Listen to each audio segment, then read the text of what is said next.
What's up, NFL fans? We're back with another video. This video is a little differently because they actually announced the opening kickoff it's going to be the Baltimore Ravens versus the Kansas City Chiefs. That's going to be a fun matchup, a rematch of the AFC Championship last year. So it's going to be a really fun game to watch.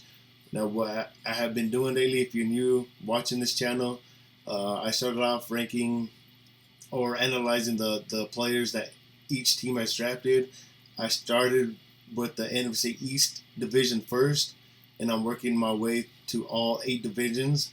So that's what I'm processing on doing right now. So if you want to check those out, be sure to subscribe to the channel. It would really help the channel a lot. Like it and share it and comment down below as well, as I like to hear your guys' thoughts and inputs as well. But this video itself is going to be about the Baltimore Ravens against Kansas City Chiefs opening kickoff. The main coaching adjustment is on the Ravens side, as I believe their defensive coordinator went to be the head coach for Seattle Seahawks. So they promoted Zachary Orr to defensive coordinator. He was previously the inside linebacking coach for the Baltimore Ravens. So Roquan Smith has a familiar voice inside his ear, so that's really good. Defense should stay the same as well. John Harbaugh still the head coach. Todd Monken is still the offensive coordinator. Everybody questioned how he called plays in the AFC Championship game. Now for the Kansas City Chiefs, same 3 top dogs. Andy Reid head coach, Matt Nagy, and Steve Spagnuolo as the defensive coordinator. So their head coaching as their head coach and their top 3 coaches stay the same. I'm not sure about the rest of the coaching staff, if they changed a few coaches or not, but the main 3 core are still there intact. The main players that the Baltimore Ravens added was Derrick Henry. They lost Odell Beckham Jr., which really didn't contribute that much last year, in my opinion. As far as I'm concerned, that's the biggest addition for the Baltimore Ravens is Derrick Henry. Now the Chiefs, they ended up who ended up getting? Oh, they ended up getting the receiver from Hollywood Brown. That's who their biggest pickup was. They traded Snead, which is a big loss. He's a shutdown corner for them. So now they just got Trent McDuffie for a shutdown corner. So it's going to be interesting how that defense plays. I also want to apologize ahead of time. Sometimes my camera, my computer freezes. So sometimes I'm talking and it's not on your end, it's on my end. So I apologize for that. Just had to get that out the way. But yeah, that's the biggest addition for the Kansas City Chiefs is Hollywood Brown.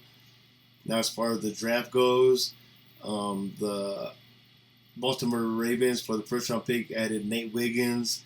Then ended up drafting a tackle from Washington, it looks like, and then the outside linebacker. And then from 4th to about 7th round, I really don't want to discuss. I don't think they'll play much. But with the Kansas City Chiefs, what they drafted, if I can find it, they obviously drafted Xavier Worthy. I know he dropped a pass in training camp. I'm not really going to discuss that, really. It might be just a drop. I mean, I'm not really going to discuss that. Another big loss for the Kansas City Chiefs is Rice being suspended maybe for half the year for the dumb things he did off the field, which isn't good because he's a really good young receiver for Patrick Mahomes. They ended up drafting an offensive tackle as well for Patrick Mahomes. They ended up drafting a tight end. I think his 40 was 4.26. So he's going to learn from Kelsey. They drafted a cornerback, but he's 6'1".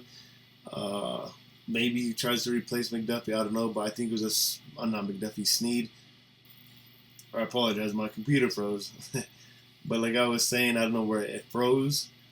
But they did draft a tight end. His 40 is at 4.62.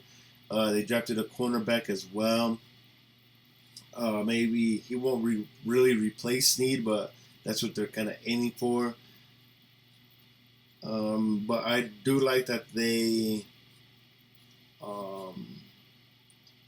that they kept Chris Jones over Snead because, in my opinion, you win football games with the interior line on both sides of the ball. I mean, obviously you need a quarterback, but you need, in my opinion, you still need both fronts on both sides of the ball to win you football games. So I do like that they kept Chris Jones over Snead. Being a Broncos fan, if you can tell by the background and how it's designed. I wish they would have kept Snead over Chris Jones, but this is obviously a way smarter move for the Kansas City Chiefs.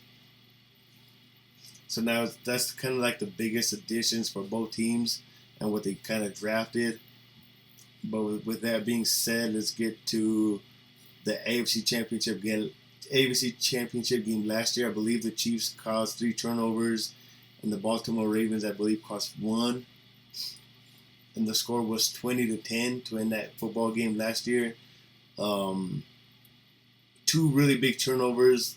One in the first half from Lamar Jackson was a strip sack fumble. They ended up getting 3 points off that. The Kansas City Chiefs did. But the big 2 turnovers was Zay Flowers after he caught a 52-yard reception. He ended up taunting L'Jarius Sneed. Literally like a couple plays, or maybe even a play later, L'Jarius Sneed made Zay Flowers fumble. And that was costly because he fumbled at the 1-yard line, and it ended up being a recovery from the Chiefs. The ball bounced in the end zone, so it was a touchback, Chiefs ball. Another big costly turnover, Lamar Jackson threw into triple coverage. I don't know what he was looking at. Ended up being a costly interception. So those were 2 big turnovers that the Ravens can't afford, especially in a big-time game like that. You really left points off the board, especially when your defense was playing really well. Now, the big question mark, like I was saying earlier in the video, is obviously the play calling. In total, the running backs ran the ball about, it was 3-3-2, so 8 times. They only ran the ball 8 times. Lamar Jackson ran the other 8. But that doesn't mean there was actually QB draws. I don't remember how many QB draws he actually ran. I know they ran one, like it was on 3rd and 2 or 4th and 2, something like that, and Lamar Jackson sprinted out for like 20 yards. But other than that, they did not run the ball at all, which is weird because they, like I said earlier, or did I say earlier? I don't remember. But the Baltimore Ravens did run the ball last year 541 times, the most in the National Football League, so that was a bit weird. Todd, a.k.a. the offensive coordinator for Baltimore, should have known that their team is more run-heavy set, and he should have also known that the Kansas City Chiefs had 2 shutdown corners, so it was going to be hard to get separation. So I think that was a really horrible play call. So adding Derrick Henry, Todd better run the ball more this year. Mark Andrews, he came back off injury as well. He's 100% healthy now. But if you're on the field, in my opinion, you're healthy. So they had Mark Andrews. Maybe he was rusty. You could argue that. But they had Mark Andrews last year, and he just didn't perform the way he normally performs. I don't know how many times the Ravens threw the ball, but it was just horrible decision making from Todd Monken to just pass the ball all game long. I get you were down, but it was only like 17-7 ball game going into the 4th. Like, you have plenty of opportunities to run the football. It's only a 2-possession game, but instead you just throwing the ball heavy. I expect that to change this year, especially week 1. Week 1, I'm leaning towards Baltimore winning the football game because I think losing L'Jarius Sneed is a big loss. Adding Derrick Henry, they're going to run the ball a lot more. They have Keaton Mitchell coming back off, is it an ACL? I don't really remember, but I do remember he was hurt for most of the year last year, and he's an excellent change of pace back. He's really fast, can catch the ball as well. So that's going to be a big impact for this game as well.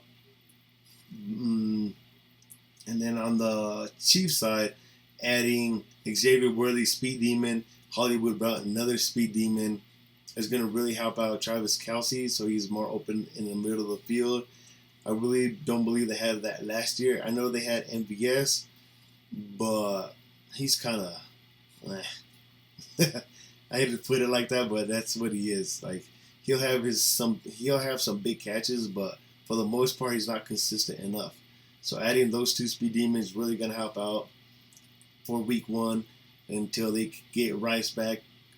I don't know when he's gonna come back. I don't know nothing about that, but adding those two guys really helps out. Isaiah Pacheco is still one heck of a running back. They brought Clyde Edwards-Helaire back as well, so that's gonna help them out also. So the offense got better, defense got a little worse in my opinion because losing Snead. Now you got to call plays differently. Spagnuolo normally likes to blitz a lot. I don't know if he's going to do that no more. I mean, he didn't do that as much. He might revert back to that because he doesn't want his corners caught in an island a lot. So it's going to be really interesting how Steve Spagnuolo calls plays as well. I'm really interested in seeing how the Chiefs play this year. Obviously, he didn't have to blitz a lot last year because he had 2 shutdown corners. He had pretty good pass rush. So it's going to be really interesting to see how they play out. But my opinion is the Baltimore Ravens win week 1 and they run the ball a lot more than they did not previous years, a lot more than the AFC Championship game is what I'm trying to say. I think Todd learned his lesson, but it's only week 1. Don't get overhyped or don't overreact over a week 1 game. I believe the Chiefs lost the week 1 last year against the Detroit Lions and ended up winning the Super Bowl. So don't overreact over 1 week. It normally takes offenses a while to get their groove back, especially when you're pass heavy. So that's why I'm leaning towards the Baltimore Ravens as their more run heavy team, especially adding Derrick Henry. So that's why I have the Baltimore Ravens winning week 1 to start the National Football League. I think that's really about it. I covered the coaching changes. I covered a couple of suspensions, a couple of players that each team lost, a couple of additions that both teams added. I think I covered everything I wanted to cover. So with that being said, thanks for watching. Peace. I'm out.